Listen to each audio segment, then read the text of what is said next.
I want to talk a little bit about what neuroscience tells us are the best times to learn and to be creative for optimal success. And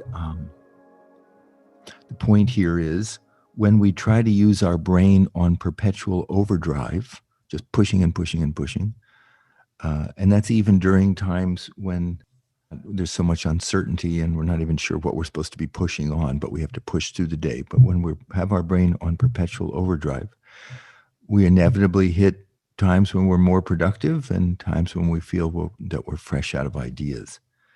And while, of course, transcending has a huge help, there are natural rhythms and cycles that the body and brain go through. And it's called chronobiology, which is sort of the science of good timing.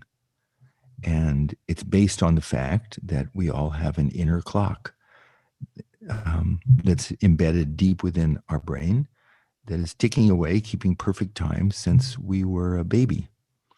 And this is timekeeper, master clock, they call it, suprachiasmatic nucleus, is called the circadian pacemaker or biological clock. And so to cut right to it, this is what, and while there are differences with all of us, and some of us are night owls, and some of us are morning larks, and some of us are dolphins, and all the different animal names they have. But in general, here's something that you can reference.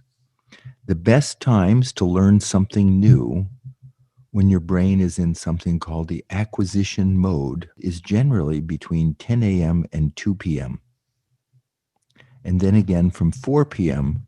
to when you go to bed at night.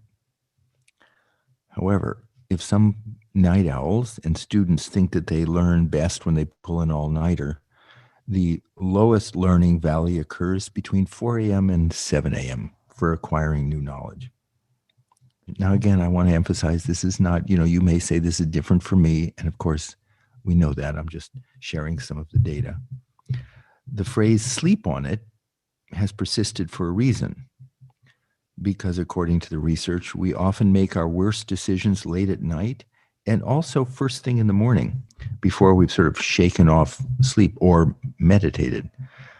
The cognitive powers are thought to be the strongest once the brain has a chance to shake off that sleep inertia. And we're most awake, most alert, generally within 1 to 3 hours after waking up. This, I know, did not take into account meditation. So we have the best time to learn something new, 10 a.m. to 2 p.m. and 4 p.m. to whenever you go to bed. And worst time to learn something, 4 a.m. to 7 a.m. And best time to make decisions is an hour or two after you've woken up. The best time to brainstorm, best time when we're created is actually times when we're least creative, which is between 11 a.m. and 3 p.m., sort of over lunch. So the heart of the workday, that's when we're often asked to be the most creative, and that's when we're the least creative. And finally, the best time to ask for money, like a raise or make a sale, Friday afternoon. And they say, well, this may be the least productive day of the week. People are generally in a good mood. And a positive mood bodes well for asking for a raise or making a sale. Avoid Monday mornings when people are the most stressed and grumpy. Avoid them at all costs.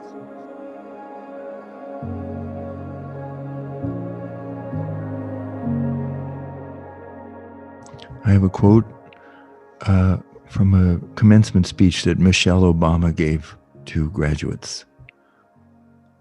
You may not always have a comfortable life, and you will not always be able to solve all of the world's problems at once. But don't ever underestimate the importance you can have, because history has shown us that courage can be contagious and hope can take on a life of its own.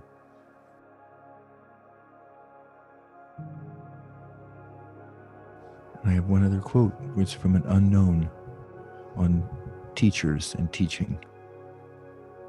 Teaching is the one profession that creates all other professions.